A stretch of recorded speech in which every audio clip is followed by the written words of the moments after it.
여기서 우리가 듣고 있는 것이 누군가의 늪에 빠졌다가 자신의 상태를 이용해서 빠져나왔다고 말하는 것이나 다름이 없이 믿기 어려운 이야기라는 것을 우리는 알고 있습니다. 아니, 어쩌면 그 같은 사실을 보지 못할 수도 있겠지요. 도덕적인 행동을 존경하는 가치의 감정은 대체로 타인들에 의해서 우리의 내면으로 서서히 주입됩니다. 이런 감정이 주입된 커뮤니케이션을 통해서 이루어집니다. 아이에게 그리스도는 가난한 자와 병든 자를 도왔다고 가르칩니다. 이것은 동기를 부여하는 힘을 전혀 서반하지 않은 이미지, 즉 순수 행동입니다. 아이는 가난한 사람을 돕는 것이 선한 행위라는 것을 배운 뒤에 그 행동에 동기부여의 힘을 부여하지요. 이 과정에 의해서 그 행위에 부여한 가치의 감정이 강화되고 최종적으로 가난한 사람을 돕는 생각이 아주 강력해집니다. 그러다 보면 그 생각은 더욱 강해진 가치의 감정 때문에 그와 비슷한 행위를 하도록 자극하게 됩니다. 기독교인의 모든 행위에 대한 동기부여는 그런 식으로 일어나고 있습니다. 복음서 저자들은 그리스도의 공적에 관한 기억을 우리에게 전하고 있습니다. 우리가 도덕적인 행동을 하도록 우리의 내면에 주입된 가치의 감정은 그리스도의 도덕적인 삶이라는 사상에 강하게 달라붙으면서 그 사상에 우리의 의지를 자극하는 데 필요한 효험을 부여합니다. 따라서 그리스도의 역사적인 인격 속으로 깊이 파고들수록 우리는 도덕적인 행위라는 개념을 더 많이 채택하게 되고 우리의 의지를 자극할 동기를 부여를 더 많이 얻게 됩니다. 리첼은 가치에 관한 동기부여를 얻는 길로 의식적인 감각의 길 외에는 다른 길을 전혀 보지 않고 있으며, 따라서 그는 그리스도의 삶과 관련해서 전적으로 기억 속의 이미지들에 말하자면 대단히 오래된 자료들이 우리에게 제공하는 이미지들에 의존하고 있습니다. 신 또는 그리스도와 인간의 관계에 관한 리첼의 이론은 바로 이런 인식론의 필연적인 결과이지요. 더욱이 리첼도 마음 속에 서구의 정상적인 인간에게 봉헌된 어떤 신전을 배웠기 때문에 이미 언급한 이유들로 인해서 그는 어떤 인간도 의식적인 감각이라는 영역 밖에서는 다른 사람의 영향을 받지 않는다는 것을, 따라서 어떤 사람도 성경에 포함된 동기부여의 원천 외에 다른 원천에는 접근하지 못한다는 것을 알고 있습니다. 리첼의 관점에서 보면 신약 성경은 최종적으로 그리스도의 삶을 우리에게 가르치고 있습니다. 혹은 꽤 단순하게 표현하면 그리스도가 우리 안에서 그의 삶을 낳고 있습니다. 이 지점에서 소위 경건주의자는 덫에 빠지며 이렇게 말할 것입니다. 그것이 실은 신비의 융합이라고 말입니다. 절대로 그렇지 않습니다. 정말이지 단어들은 극도의 신비스럽게 들리고 아시시오 성 쿠렌시치고 또 얼굴을 붉히지 않고 그런 말을 그대로 할 수 있었을 것입니다. 이 대목에서 괴티의 시구를 약간 수정해서 인용하고 싶은 유혹을 강하게 느낍니다. 사람은 복음을 듣지만 믿음을 기려하고 있어. 믿음은 기적의 가장 사랑스러운 자식이니까. 리체는 차분하게 말합니다. 하나님은 참회를 통해서 나를 처벌한다. 그리스도는 나를 위로하고 격려한다. 그러나 이런 경건한 정서는 리체의 이론을 따르는 기독교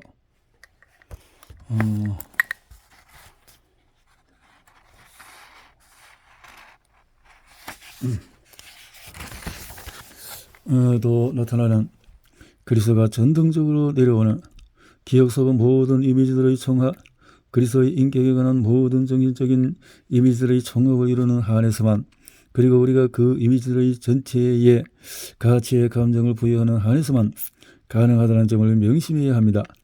리첼의 이론을 따르는 기독교인에게 하느님과 그리스도는 언제나 어떤 특별한 의미에서만 존재합니다.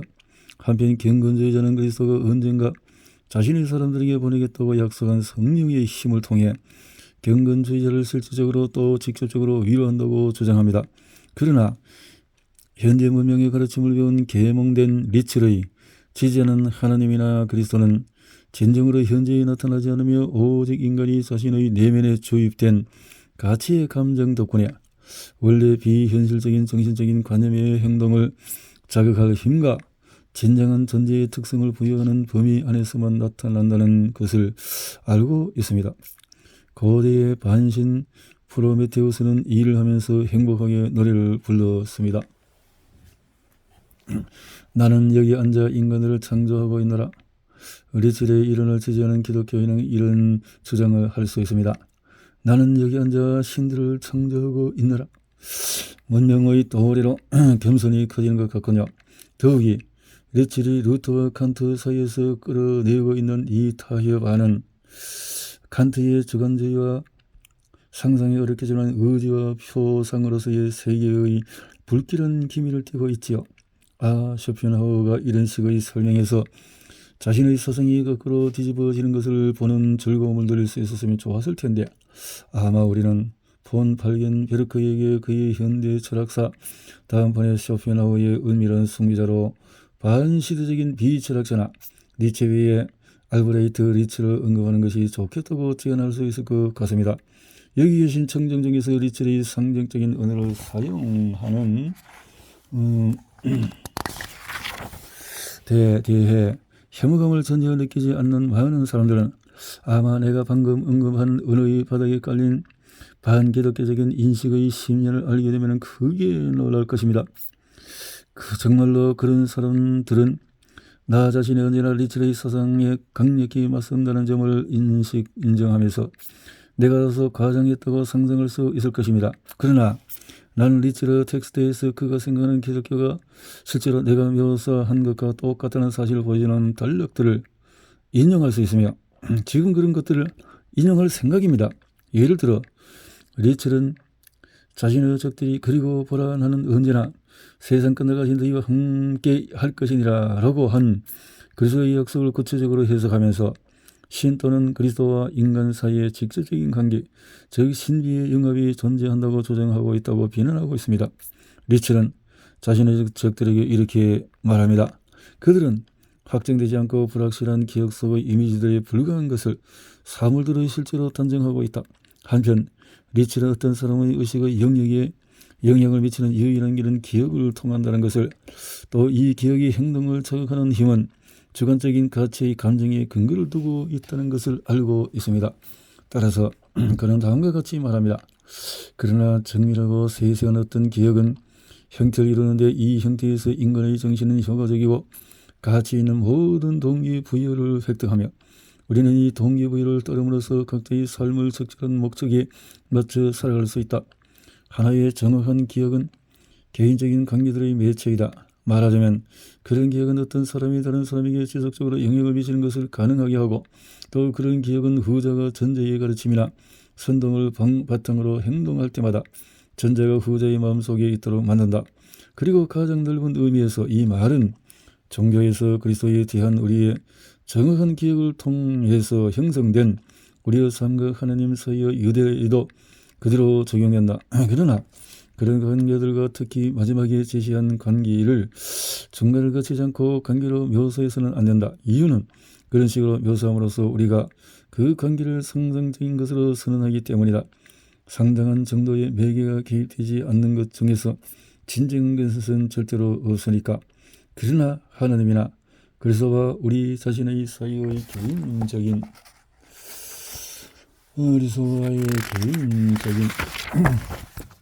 관계는 언제나 말씀, 즉 하나님의 법과 약속에 대한 우리의 정확한 기억을 통해 중개되고 있으며 하나님의 이런저런 계시를 통해서만 우리에게 영향을 미칠 수 있다.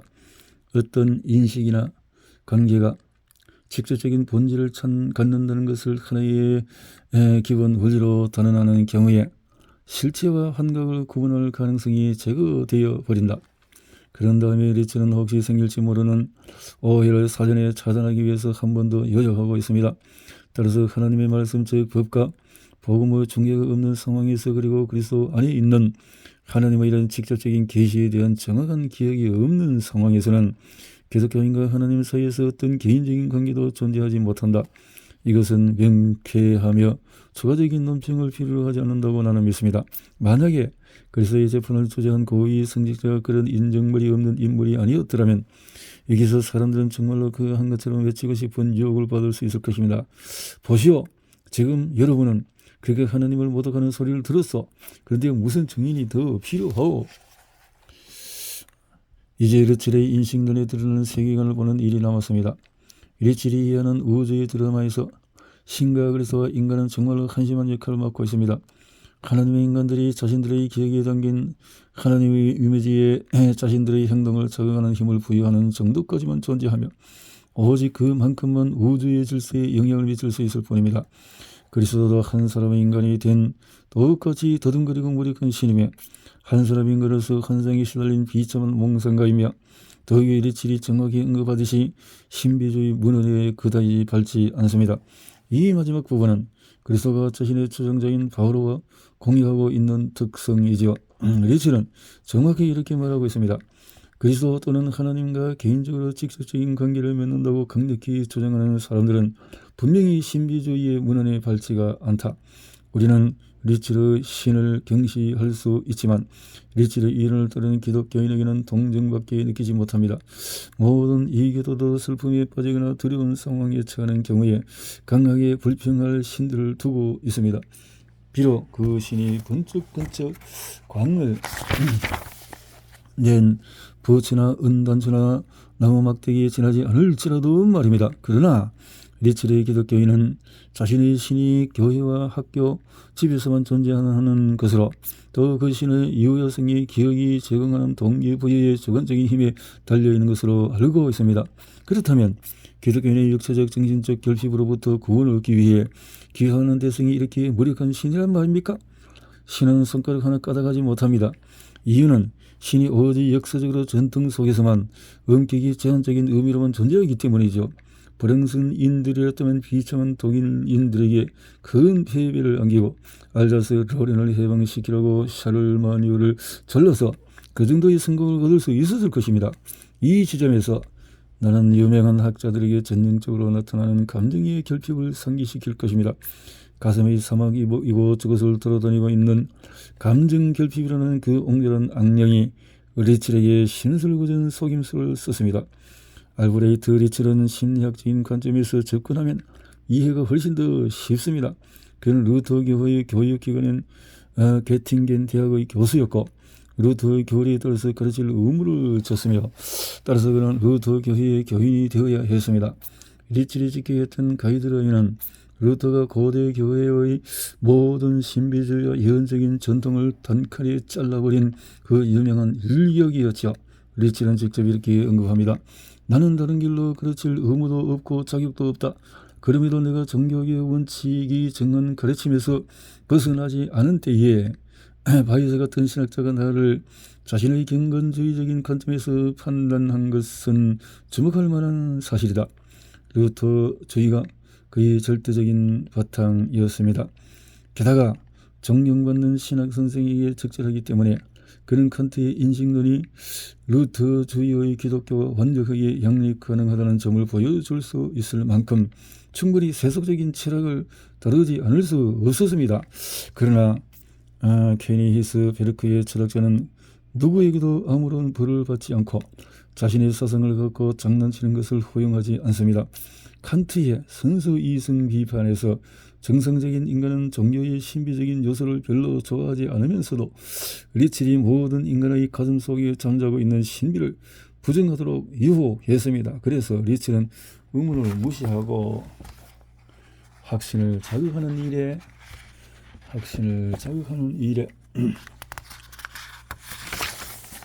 삶과 노력을 쏟는 불의의 인간들에게 삼켜지고 말았지요.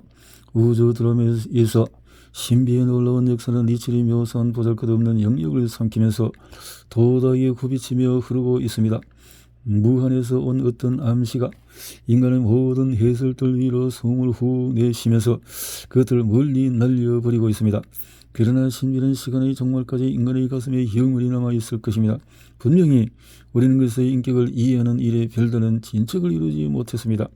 그리스도에 관한 온갖 터무니없는 해석들, 그러니까 성황에 인간의 관점을 드시오려는 욕망을 충족시키는 사회 정치적인 통찰과 사상 등등 등장하는 순간부터 자체의 부조리 때문에 비난받지 않을 수 없는 것들과 별도로 이 세상에 존재하는 것들 중에서 가장 높은 존재인 그리스도가 정작 그 수호자인 신학자들에 의해서 다루어지는 방식은 그리스도를 정확하게 이해하려고 노력하는 교육받은 평범한 사람들의 눈에 여전히 아주 이상해 보입니다. 정말 순진하게도 신학자들은 세상이 너무나 부드럽고 선하기 때문에 세상의 모든 사람들이 이 본보기 발랄이로 열정적으로 몸을 던지도록 만드는 데 필요한 것은 그리스도의 인격에 대한 설교뿐이라고 믿고 있습니다. 신학자들은 단순히 기억되고 있는 이미지를 높이 내걸기만 하면 그것을 보는 사람들이 도덕적인 행동을 할 것이라고 판단하고 있습니다. 틀림없이 우리의 신학들 중에서 많은 수는 세상의 관념을 아주 강하게 확신하고 있습니다. 그래서 그들은 모든 사람이 기억된 이 이미지에 즉시 가치의 감정을 부여하고 모든 사람이 그 감정에 자신의 행동을 일으키는 힘을 부여할 것이라고 믿고 있습니다. 틀림없이 신학자들은 이 세상이 낙심한 나머지 몸짓을 크게 하는 설교자들과 그들의 설교 행위에 얼마나 무관심한지 모르고 있습니다. 기억 속의 불안정한 이미지는 세상을 휘젓지 못합니다. 왜냐하면 그 이미지에 그리스도의 인격과 관련이 있는 어떤 가치의 감정도 주입되지 않았기 때문이죠. 세상은 그리스도에 대한 가르침을 받지 않았으며 그에게 전혀 관심을 두고 있지 않습니다. 우리는 그리스도가 자기 자신을 어떤 식으로 보았는지, 신에 관한 그의 주장은 어떠했는지에 대해서는 더더욱 알지 못하고 있습니다. 우리는 그리스도가 자신의 형이상학적인 의미에 대해 어떤 생각을 품었는지에 대해 너무나 모르고 있기 때문에 그리스도에게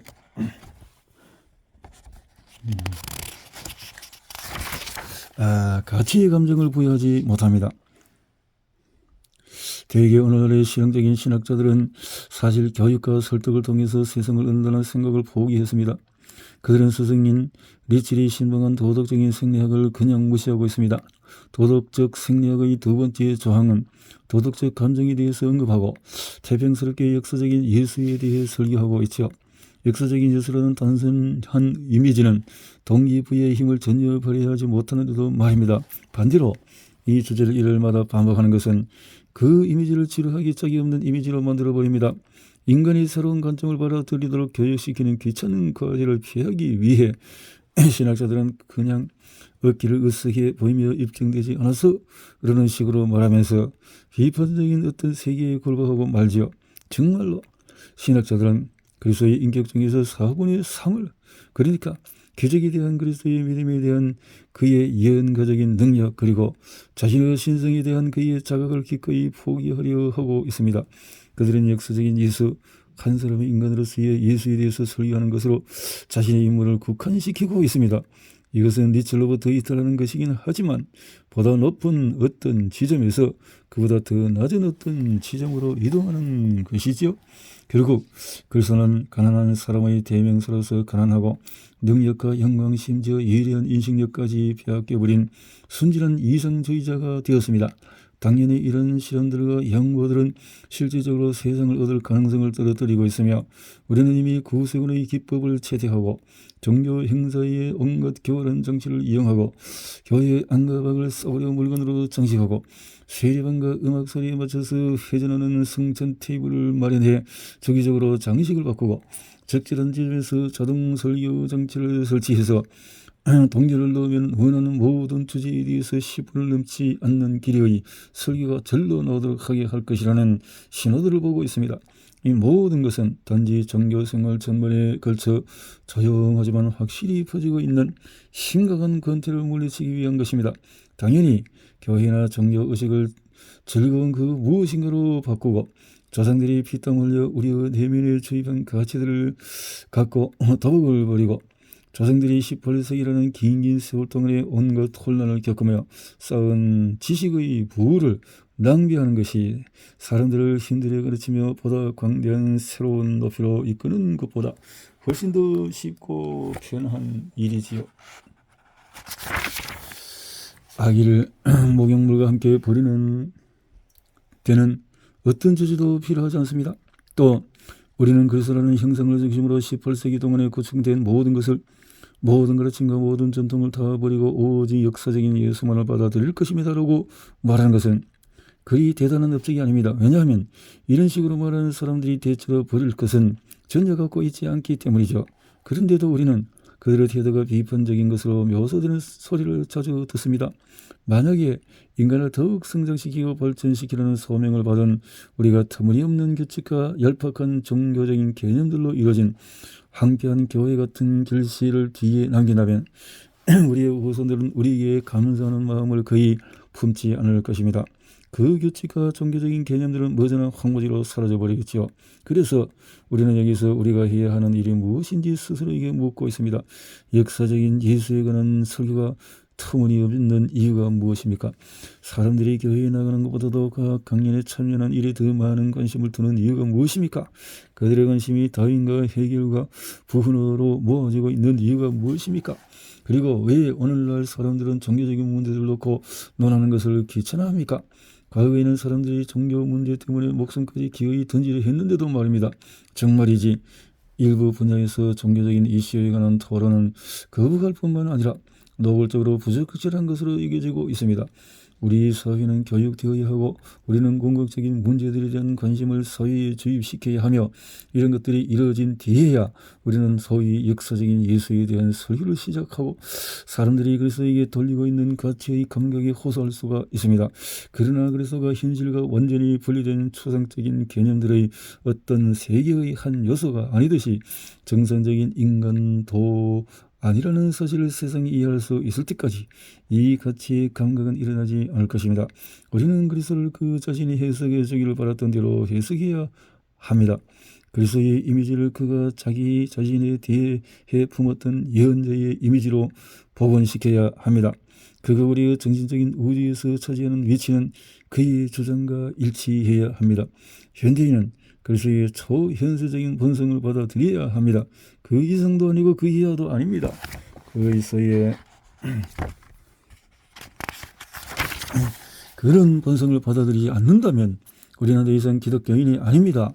그래서 기독교가 암시하는 관점을 공유하지 않는 경우에 기독교인이라는 이름을 불릴 자격이 없기 때문이죠.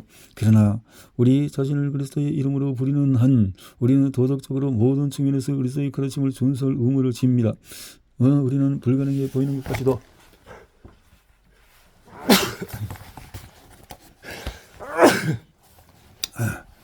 믿어야 합니다. 그렇지 않으면 우리는 기독교인이라는 이름을 남용하게 될 것입니다. 이것은 가혹한 처방이고 지성의 폭이라고 비판받을 것입니다. 그러나 누군가가 자신이 기독교인이라는 사실을 머릿속으로 받아들이기만 하면 그 사람을 스콜라 철학이 다시 영성하게 할 위험을 무릅쓰더라도 자신의 비판적인 이성에 맞서 자신의 신앙을 옹호해야 합니다. 그렇게 하지 쉽지 않다면 그 문제에서 빠져나가는 방법은 아주 간단합니다. 기독교인이 되려는 뜻을 포기하면 됩니다. 그러면 그 사람은 자신을 스스로 선택한 이름을 부를 수 있습니다. 도덕적인 분별을 지킨 데 관심이 많은 사람이라고 불러도 좋고 세상을 향상시키는 일에 매진하는 도덕적인 철학자로 불러도 좋을 것입니다. 그러나 만약에 우리의 기독교가 무엇이든 어떤 본질을 갖게 하려면 우리의 최초의 기독교인들이 품었던 형이상학적이고 개념적인 우주의 전체를 한 번 더 무조건적으로 받아들여야 합니다. 이렇게 하는 것이 가시로 우리의 몸을 아프게 찌른 것과 마찬가지겠지만 기독교인이라는 이름을 위해서 우리는 그렇게 해야 합니다. 나는 모든 사람들에게 특히 신학자들에게 에드워드 본 하르트만이 모든 기독교인들의 발치로 던진 그 진리를 기억할 것을 촉구하고 또 하르트만의 목소리에 귀를 기울여 줄 것을 간청합니다. 종교적인 숭배에서 형이상학적인 관점들의 세계가 언제나 도덕적인 행위를 하려는 의지를 일으키는 감정의 생생한 셈으로 남아 있어야 합니다.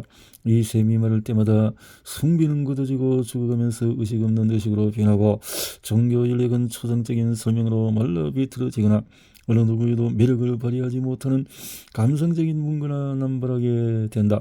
그리스도가 가르치고 그리스도가 몸소 구현한 그래도 형이상학적인 세계 또는 형이상학적인 질서의 신비가 기독교의 중심에 놓여야 할 뿐만 아니라 그 신비가 기독교의 원동력으로서 기독교의 맨 꼭대기를 차지할 수 있어야 합니다. 하르트만은 이렇게 말합니다. 모든 인간에게 어떤 다른 측면을 보여주는 신비한 무한한 풍부함과 미리 경고하는 성격의 깊이가 없으면 어떤 종교도 가능하지 않다.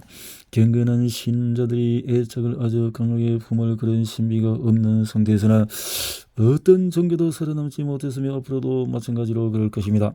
역사적인 방향으로 경도된 현대 기독교도 기적과 신비를 갖고 있습니다.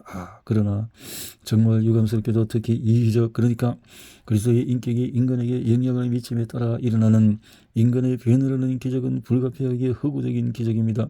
이유는 기적의 원인이 그리스도의 진정한 현존이 아니라 단지 우리가 인식의 주체로서 우리의 행동을 자극하는 힘을 부여한 어떤 생각이기 때문이죠. 기적이라는 용어의 엄밀한 정의를 따르면 인과성을 강조하는 리첼의 견해에 따라서 변화한 누군가의 행동은 기적이 될 수가 없습니다. 왜냐하면 그 행동의 원인이 그 사람의 의지를 지배하고 있는 생각, 다시 말하면 그 실체가 그것을 알고 있는 주체에 의해 결정되는 그런 생각이기 때문이죠. 일상적인 과학의 언어에서 이것은 자기암시라고 불립니다. 그리고 오늘날 자기암시라는 개념은 더 이상 기적의 범주에 속하지 않습니다. 그것이 기적에 포함된다면 우리는 중력의 기적에 매일 경탄해야 할 것입니다. 우리는 신학자들이 이런 식으로 말하는 소리를 종종 듣습니다. 어떤 사람이 그리스도의 인격을 이해하게 되면서 완전히 다른 사람으로 변하는 것은 사실 그리스도가 우리의 삶에 끼치는 영향을 즉시적으로 보여주는 위대한 기적으로 말입니다. 만약에 그런 신학자들이 이런 현상을 리첼과 똑같은 방법으로 해석한다면 이것은 지금 논리적인 기적이 기력에 관한 글을 읽은 건강연료증 환자가 기침을 하며 거리를 뱉기 시작하는 것부터 절대로 더 위대하지 않다는 의미일 것입니다. 그러나 만약에 그들이 그 현상을 기독교 언어로 그리스도의 진정한 현현으로 언급한다면 그것은 진정으로 위대한 기적이 됩니다. 그렇다면 역사적인 예수라는 개념과 함께 리첼의 사상을 고수하는 사람에게 쓰일 때에만 의미를 갖는 리첼의 용어 체계를 폐기하지 않는 이유는 무엇입니까? 그렇게 할 경우에 그리스도가 우리를 감각의 세계에서 끌어올리는 신비의 융합을 통해 우리가 결합하는 그런 형이상학적인 형상이 되기 때문입니다. 또 그렇게 할 경우에 우리 같은 비전문가들은 역사적인 예수라는 개념에서 벗어나야 합니다.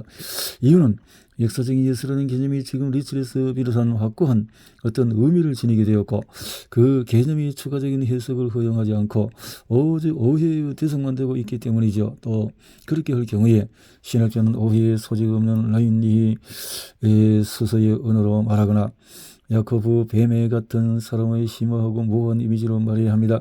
그렇게 함으로써 신학자는 종교적인 감정의 정점에 진보적인 신학의 무미건조한 표현들을 빌리는 것보다 훨씬 더 가까이 접근할 수 있을 것입니다. 나는 신비의 영합이 가능하다고 볼 것인지에 대한 결정은 기독교인이 되고자 하는 사람 개인에게 맡길 것입니다.